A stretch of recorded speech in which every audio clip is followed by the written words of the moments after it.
আসসালামু আলাইকুম ভিউয়ার্স।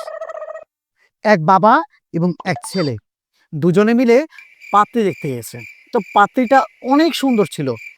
যেমন সুন্দর তেমন রূপবতী, গুণবতী।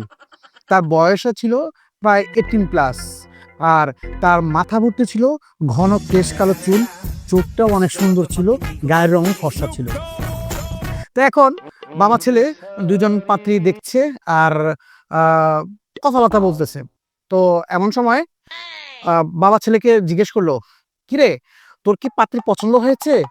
পাত্রী তো অনেক সুন্দর, সব গুণ রয়েছে, ভাত রাঁধতে জানে, গান গাইতে জানে, সবকিছু করতে পারে। এখন তুই রাজি হলে আমরা তোকে বিয়েটা করিয়ে ফেলবো। তো তখন ছেলেটা একটু বোকা টাইপের ছিল। তো ছেলেটা বলতেছে যে বাবা বাবা আমার তো পাত্রীটা পছন্দ হয়নি। তখন বাবা বললো, কেন, পাত্রী পছন্দ না হওয়ার কি আছে? ছেলের তো মেয়েটা তো অনেক গুণ রয়েছে। সে লেখাপড়া জানে, তার গায়ের রং সুন্দর, তার মাথা ভর্তি চুল রয়েছে, লম্বাও সুন্দর, সে শিক্ষিত গ্রাজুয়েট মেয়ে।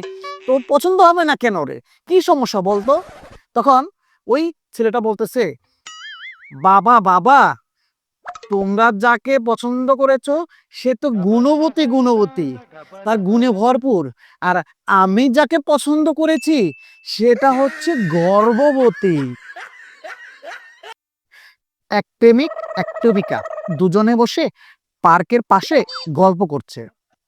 তো প্রেমিক প্রেমিকারা তো অনেক কিছুই বলে, ঠিক আছে, যে আমি আকাশের চাঁদ এনে দেব, তোমার জন্য সূর্য পাহাড় এক করে ফেলবো, নানান ধরনের মজার মজার কথাবার্তা বলে প্রেমকে উৎসাহিত করার জন্য, প্রেমিকাকে ভালোবাসার প্রমাণ দেওয়ার জন্য যে এই এই কথাগুলো বলে।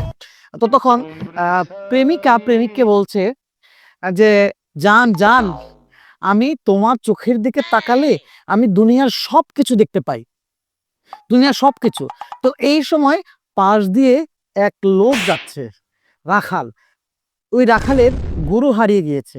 তো এখন এই কথাটা শুনতে পেয়ে দৌড়ে তার কাছে চলে আসছে, ভাই ভাই ভাই ভাই, আপনি তো ওই আপার চোখে দেখলে সবকিছু দেখতে পান, আমার গরুটা হারিয়ে গেছে ভাই, দেখেন তো আপনার ওই চোখ দিয়ে আমার গরুটা কোন দিকে গেছে।